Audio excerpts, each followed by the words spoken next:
The water cycle by us. The heat energy from the sun causes the water to change into evaporation. Salts, pollutants and impurities are left behind. Water also evaporates from plants, soil and even animals. It's your turn, Jackson. Can I go home now? Please. Thanks, Vicky. Precipitation is when the water that was evaporated into clouds comes back down in the forms of snow, rain, etc. That's it. Now on to you, CJ. Thank you, Jackson. Now today's topic is precipitation.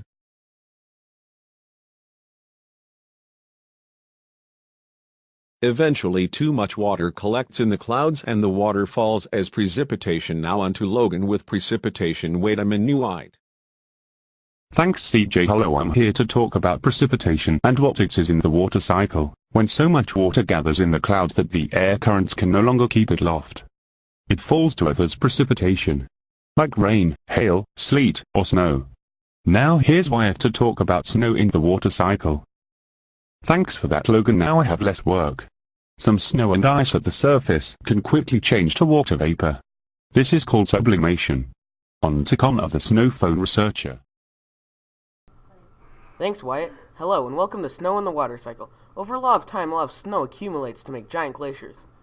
Imagine this. You get a phone, and then the new one comes out, and then a new one comes out, and then all of a sudden you have an entire glacier's worth of phones.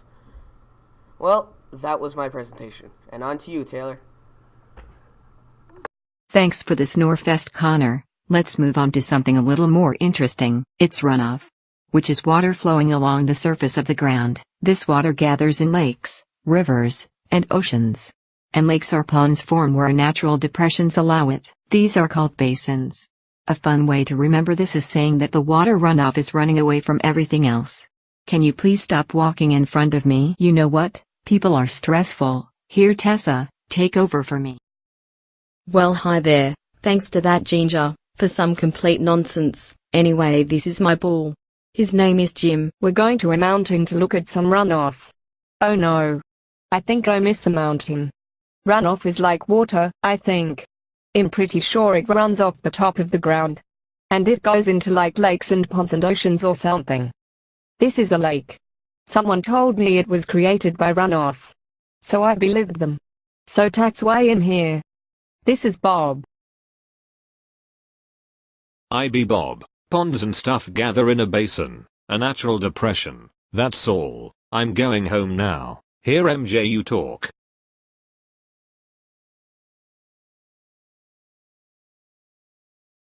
Thanks, Tessa. An estuary is the tidal mouth of a large river where the tide meets the stream. On to Peyton now.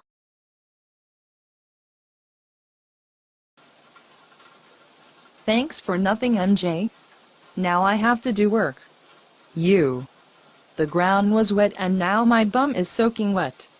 That's because I'm in a marsh. Marshes have a wet ground that is usually covered with water for part of the year. This water can be both salt or fresh water. In marshes there are no trees, but there are grasses, cattails, and other plants. My hair is getting wet. I have to go. On to you, Caden. Thanks, Peyton, you're smart for a blonde girl. Now, did you know that swamps and marshes are low-lying wetlands? Swamps can be fresh or salt water, but unlike marshes, they contain trees and shrubs. Now on to you, Jasmine. Thanks, Caden. Air loses most of its moisture when it blows over a mountain, so a little precipitation falls onto the far side. Now on to you, Alyssa.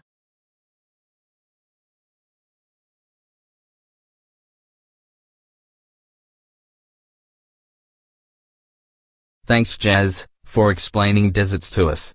I found that very interesting. Hey mister, can you teach us about underground water? Groundwater is water that has seeped through the earth. The water had to go through gravel, sand, soil and porous rocks while on its way back to rivers, lakes and oceans, and now True will explain groundwater, but she will explain it better. And yes, I assumed her gender. Ugh, stupid cactus. Thanks, Alyssa, that was great. So now I will be talking about groundwater.